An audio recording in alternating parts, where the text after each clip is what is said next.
Frumoși mei, ce faceți, dragilor? Bine ați venit la etalarea generală pentru luna februarie 2026. Țineți cont, vă rog frumos, că nu este o etalare personală, așa că luați doar dacă rezonează ceva cu situația prin care voi treceți, dacă găsiți mesaje care să vă ajute, să vă, nu știu, să vă facă vreun click, atunci binevenite să fie pentru voi. Dacă nu găsiți niciun mesaj, lăsați-le să treacă pe lângă voi. Mai ales pentru că ultimile etalări la leu au ieșit un pic cam, hai să spunem, urâțele. Vreau să mai transmit un lucru. Am un pic gâtul iritat. Soțul meu a pescuit nu știu, un pui de gripă probabil și mie că mă ia și pe mine sau m-a contagiat. Să sperăm că nu o să nu o să fac așa prea mult, da?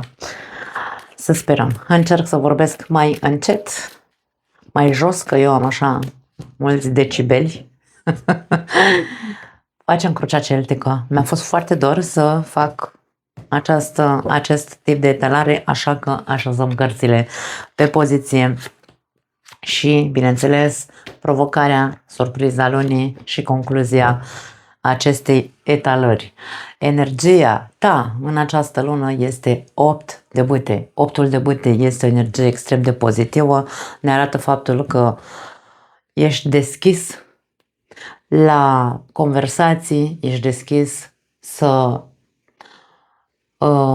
țintești mai sus. Nu vorbim despre ambiție, vorbim despre dorință de mai bine. Da. Comunicare foarte multă, sau cel puțin tu ești în această stare de deschidere și asta este foarte ok. Poți fi tu cel care să inițieze conversații, de ce nu?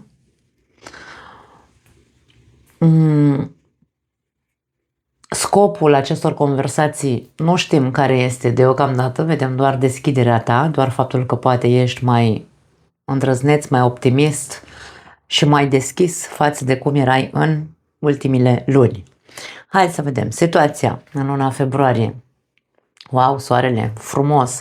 Soarele ne arată un succes, ne arată, de ce nu, poate o dorință împlinită pentru unii dintre voi, ne arată fericire, ne arată eliberare, ne arată iertare, ne arată iluminare, da? Când apare soarele pe cer, ce facem? Se iluminează pământul, vedem în jurul nostru. Insist, ne poate vorbi și de vindecare. Vindecare sau eliberare, da? Și viziune cât mai bună, conștiință, de toate. Vedem aici, situația în luna februarie se vede foarte pozitivă în ceea ce îl privește pe leu. Hai să vedem. Amănunte, wow, în legătură cu partenerul de viață sau cu relația ta. Poate că reușiți în sfârșit să vindecați anumite lucruri, reușiți să restructurați această relație. Vedem împăratul aici. Putem să vorbim pentru foarte mulți dintre voi. Doamne ajută să fie pentru cât mai mulți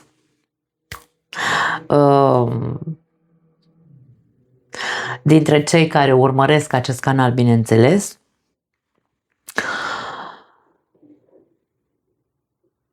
Dacă pe tine te văd în poziție de deschidere în a comunica, în a fi mult mai deschis, nu știu dacă e vorba despre a fi deschis pentru a fi împăciuitor. Soarele nu are legătură cu împăciuirea, da? Să fim blânzi, să fim buni, să fim calzi. Are legătură cu căldura, cu iubirea, însă nu în orice condiție, da? Adică aici e despre a rezolva. Avem de rezolvat, am avut de rezolvat, trebuie să rezolvăm aici. Intențiile parcă sunt clare, deschiderea ta este una totală și aici vedem cum se repune pe picioare această relație. Pentru că împăratul înseamnă structură, stabilitate și așa mai departe, da? Și sprijin. Așadar, poate că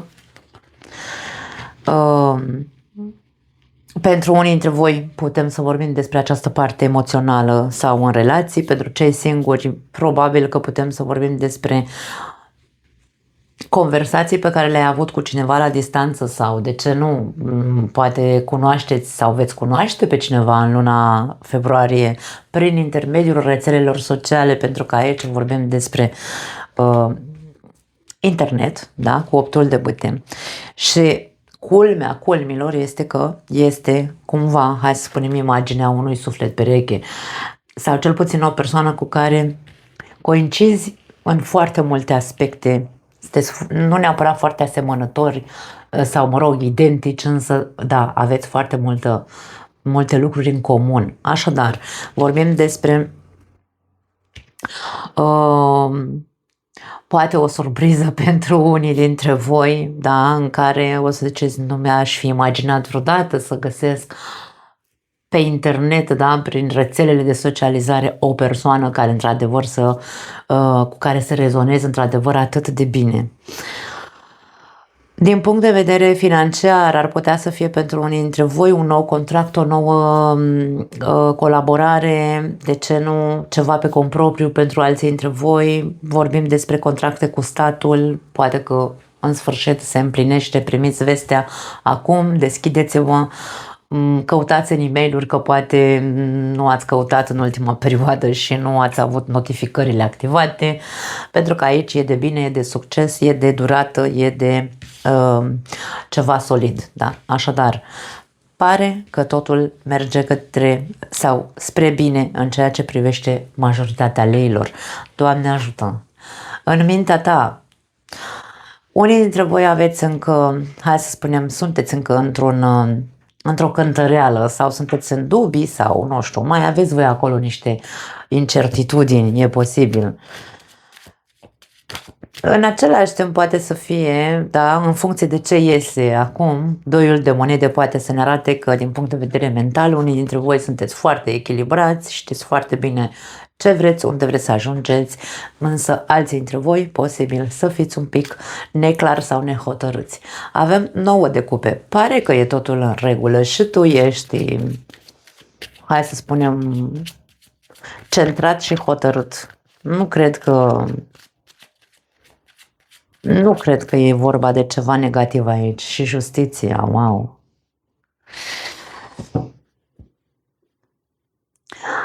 Pentru unii dintre voi probabil că s-au făcut clicuri în ultima perioadă, în capul vostru s-au întâmplat foarte multe clicuri. Da. În legătură cu ceva care influența bunul mers al acestei relații, afaceri, proiect și așa mai departe, job, da. Clicurile pe care le-ați făcut v-au făcut să vă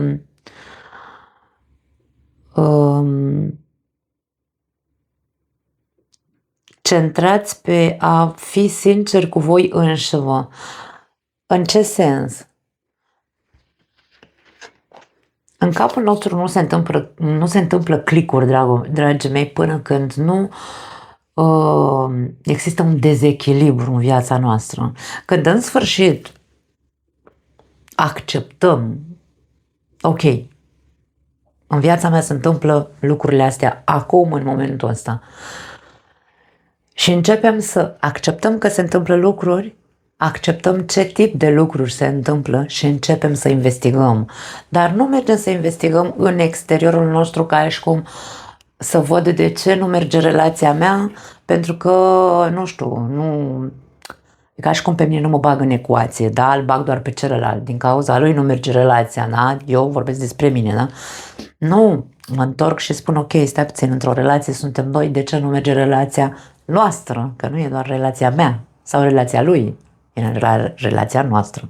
Și când mintea noastră acceptă faptul că evenimentele sunt care sunt în viața mea și trebuie să fac ceva cu ele și clicul pe care îl fac are legătură cu a fi sincer față de mine, da? Și ca mintea mea să accepte că eu am greșit sau că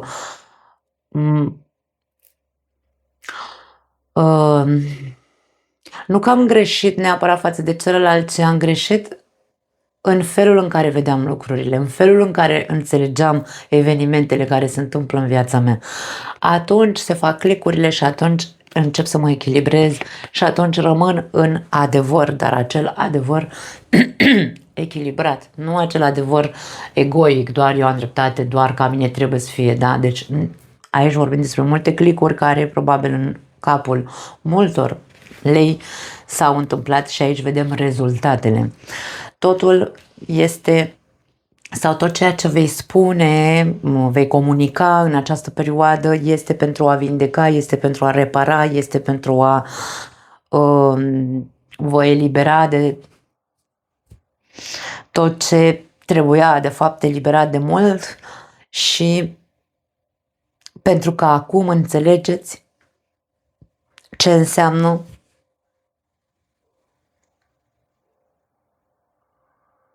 îmi vine să spun acum înțelegeți ce înseamnă parteneriat, acum înțelegeți ce înseamnă cu adevărat reciprocitatea.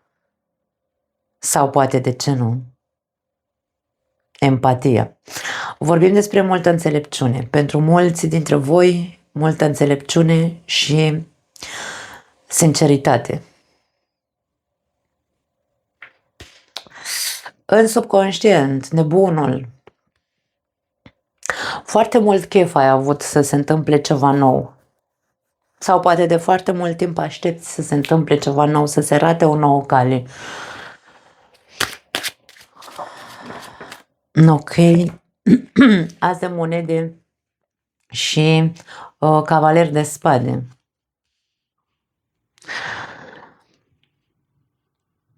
Bine să spun că nu-ți mai este frică să te lupți cu nimic. Nu-ți mai este frică să lupți pentru ceea ce-ți dorești. Indiferent ce s-a întâmplat în relația ta sau la job sau pe unde aveți voi, cu ce coincide pentru fiecare dintre voi, da? În ce arie, este despre acum sunt în stare să mă lupt cu toate morile de vânt.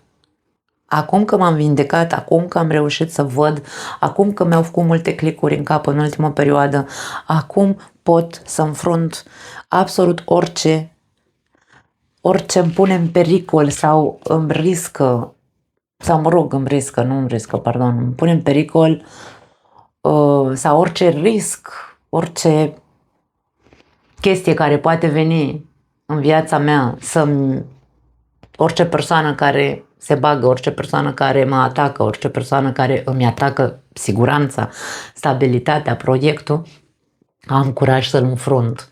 Da, deci aici îmi vine să spun o putere personală foarte mare, dragă leu, mă bucur foarte tare să văd acest aspect. Pentru unii dintre voi poate să fie și o promovare la job. O promovare pe care o așteptați probabil de foarte mult timp. Un vis care în sfârșit se face realitate și este ca și cum tu te simți că în sfârșit s-a făcut dreptate sau în sfârșit ești tratat cu corectitudine, pe cât meriți atât ți se oferă. Da. Foarte frumoasă etalarea, wow! În trecut avem un rege de cupe. Ok, regele de cupe poate să fie starea ta emoțională din trecut sau poate fi o persoană, de ce nu? Hai să vedem. 7 de spade și 7 de monede, 2 de 7, dragii mei.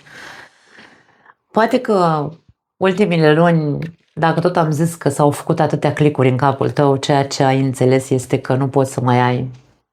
Nu că nu poți, nu e ok să ai așteptări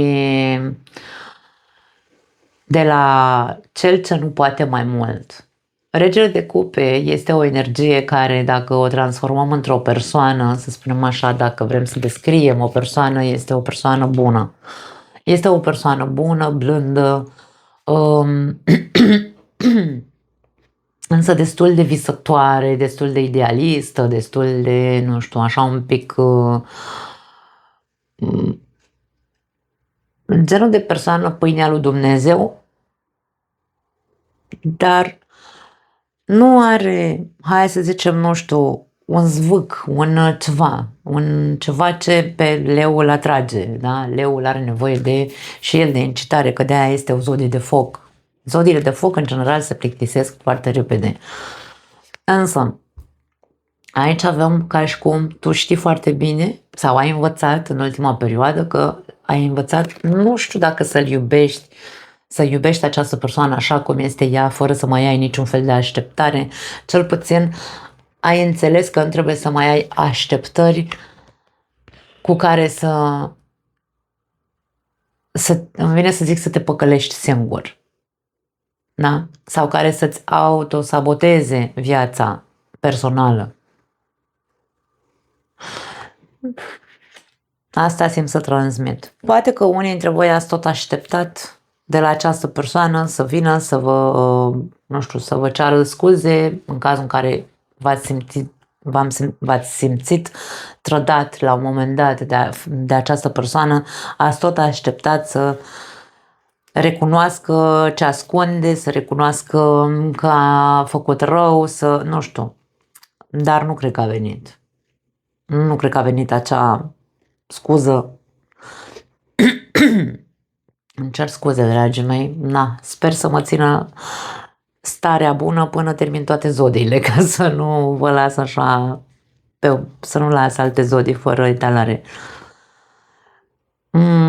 Dar aici cum se întâmplă o eliberare și s-au întâmplat niște clicuri, probabil că nici nu... E ca și cum e de domeniul trecutului, nu mai stau să mai aștept nicio scuză. Pur și simplu îmi văd de ce am, de fapt, și să vedem cum crește acel ceva. Da. Viitorul, următoarele 3 luni de zile avem 6 de cupe. 6 de cupe e cartea trecutului, este cartea dorului, este cartea nostalgiei. Hai să vedem ce cu el. 9 de spade. Acum, chiar dacă s-au făcut clicuri sau nu s-au făcut clicuri și nebunul care se repetă, încă mai ai scăpări sau încă vei mai avea scăpări în următoarele 3 luni de zile, vei mai cădea în păcatul, să zicem așa, în păcatul de a-ți aduce aminte de anumite lucruri din trecut, care poate nu au fost, sau mă rog, care pentru tine au fost ca un coșmar, au fost evenimente care nu te-au făcut să te simți atât de, nu știu, da, care te-au stresat foarte tare, pentru că 9 de spade e cartea stresului. Însă aici nebunul vine să accentueze faptul că în următoarele 3 luni de zile, chiar dacă îți vor veni din nou acele amintiri, chiar dacă te vei simți din nou într-un fel sau altul îngrijorat sau îngrijorată că nu știu, că te invadează acel trecut. Nebunul spune nu. Nebunul spune privește acel trecut și lasă-l acolo. Pentru că poți ajunge din nou să cazi în păcatul de a începe să îți bați capul din nou prea tare, să începi să faci din țânțar armăsar. Încearcă în următoarele 3 luni de zile să susții ceea ce vrei, să susții ceea ce începe acum, pentru că în luna februarie începe această împăcare, vindecare și construcție. Nu o strica în următoarele 3 luni de zile, vine să spun. Dacă tot e un nou început, să fie un nou început, fără să mai aduci trecutul în viața voastră. Despre asta cumva simt că e vorba aici.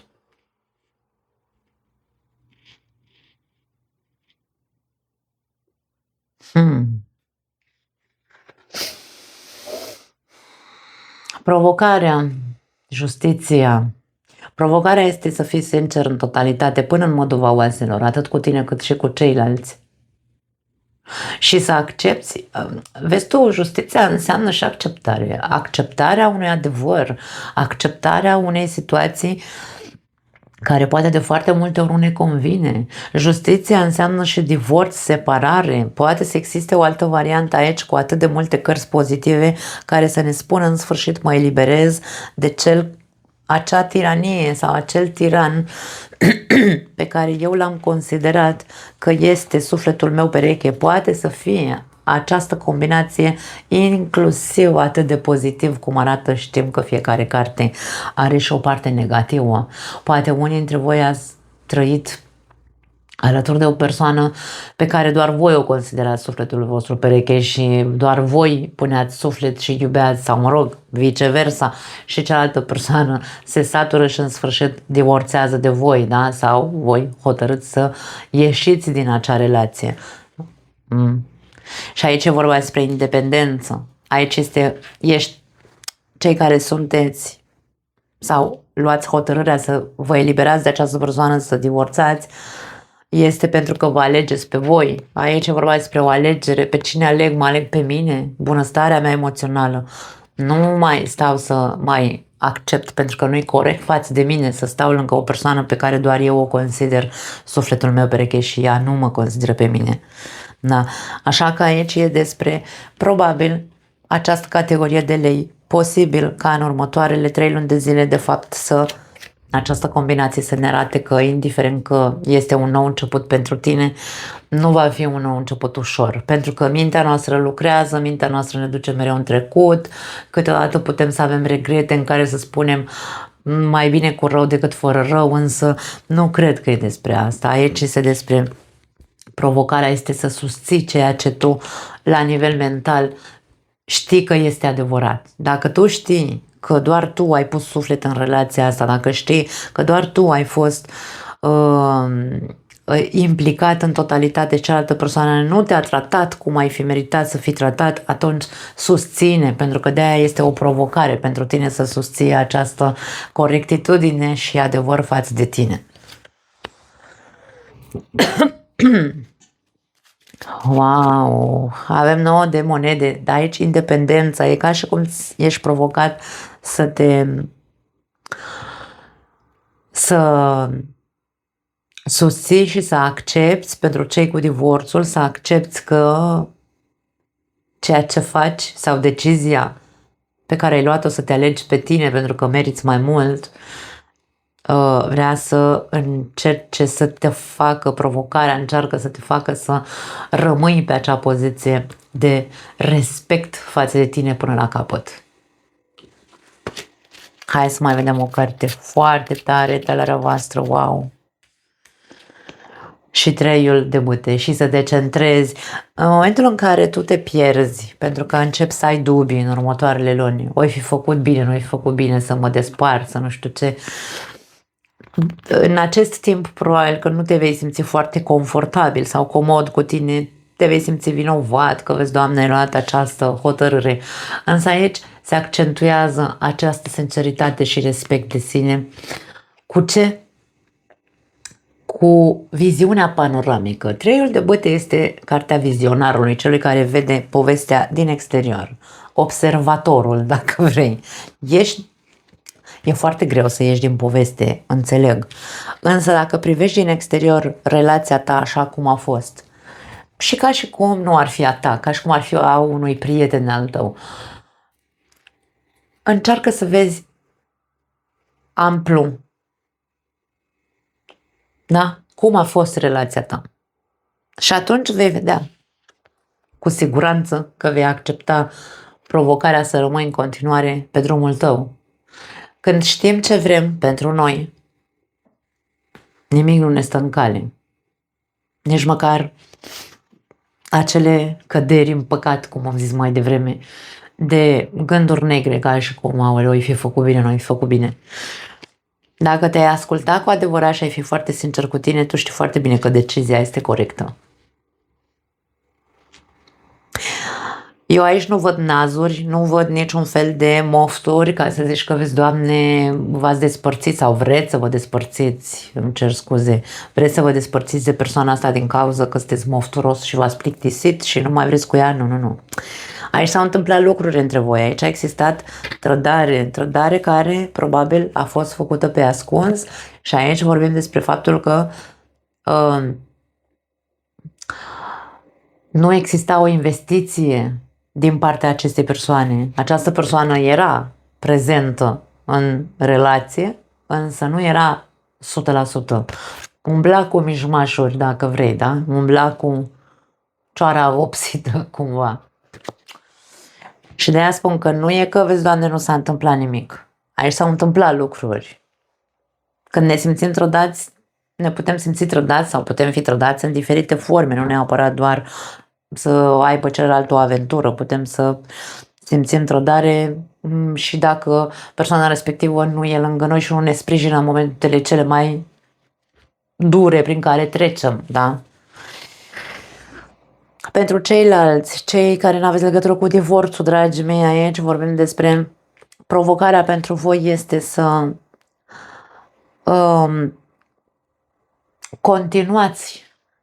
continuați în adevăr, în sinceritate, în respect. Respect de sine și respect față de celălalt, față de relația voastră și cu ochii optimiști către viitor.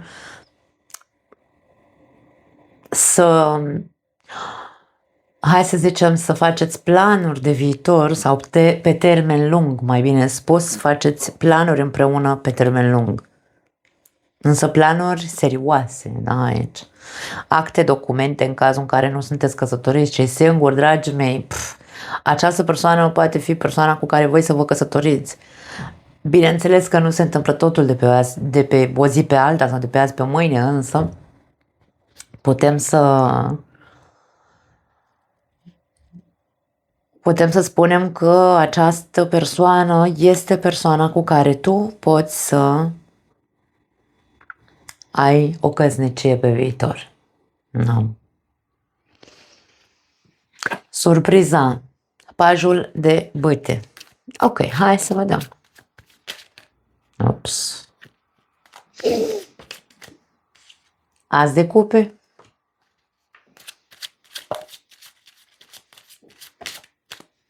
Și au mai sărit două cărți.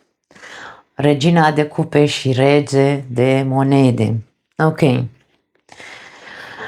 Surpriza, dragii mei, pentru unii dintre voi poate să fie un mesaj, să nu uităm că pajii sunt mesageri în principal sau în primul rând. Mesaje de iubire, mesaje de împăcare, poate fi pentru alții dintre voi, mesaje de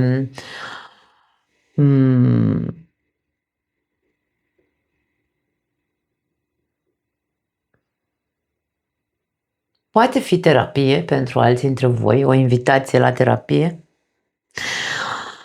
Pentru cei care v-ați hotărât să divorțați, e posibil ca partenerul vostru să vină și să vă propună să mergeți la terapie de cuplu. E posibil. E o surpriză? Da, o mare surpriză, pentru că aici pare că cum până acum această persoană a făcut pe împăratul, nu neapărat pe tiranul, da, a făcut pe șeful cumva în casă, da? Aici putem să vorbim despre faptul că da, se poate să rămâi cu gura căscată când o să vină sau o să-ți trimită un mesaj, o să-ți zică vreau să mergem la terapie pentru că încă te iubesc, vreau relația asta și așa mai departe. Poate fi un lucru pozitiv, da, nu zic nu. Acum, orice terapie este, orice invitație, am vrut să zic, orice invitație la terapie de cuplu este extrem de bună. Eu recomand întotdeauna, în totalitate recomand terapiile și mai ales terapiile de cuplu, da?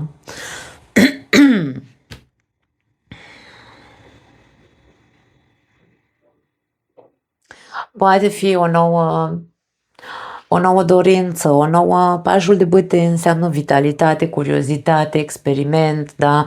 Hai să experimentăm mai mult, hai să vedem cam unde putem să ajungem cu relația asta, hai să menținem flacăra aprinsă, hai să menținem aici iubirea pe primul plan. O implicare totală, îmi vine să spun aici, care vă poate surprinde inclusiv pe voi și pe celălalt. Foarte frumoasă etalarea, wow! Concluzia, 10 de bâte, wow! Acum concluzia asta spune, doamne, ce vedem aici și adică ce se vede aici nu este un lucru ușor sau nu se face ușor, da? o eliberare, o iertare, o împăcare, o muncă în a susține proiectele, relația, în a divorța nu este ușor, da? Deci nu e ușor aici. Ni se spune nu e ușor sau nu va fi atât de ușor pe cât pare. Însă se poate, dragii mei. 10 de bâte, cartea stresului, este cartea încărcăturii, da? Fizice, emoționale. 10 de bâte arată un final. 10, în general, numărul 10 în tarot reprezintă un final. Poate că este vorba despre, concluzia este, se termină calvarul, se termină oboseala fizică, psihică, emoțională. În sfârșit te descarci de poveri, da? 4 de bâte, foarte frumos, foarte frumos, foarte frumos. Și avem caleașca, dragii mei, totul, această etalare focusată pe pozitiv, pe bine, totul e bine când se termină cu bine. Aici vorbim despre o mare dezlegare de tot ceea ce, de toate poverile pe care le-ați strâns în ultimile luni sau inclusiv în ultimul an. Se instalează armonia din nou, se reconstruiește viața multora dintre ei și se avansează. Aici vorbim despre multă, toate pânzele sus, dragă leu. Totul pare că, hai să spunem că tot ceea ce s-a întâmplat în viața ta nu a fost pe degeaba, a fost pentru că tu aveai nevoie să faci niște clicuri, acele clicuri despre care vorbeam. Nu pot spune mai mult. Foarte frumoasă etalarea voastră, dragii mei. Doamne ajută să fie pentru cât mai mulți dintre voi și vă pupăcesc. Ne vedem în următoarea etalare sau următorul material, vedem ce voi face. Ciao!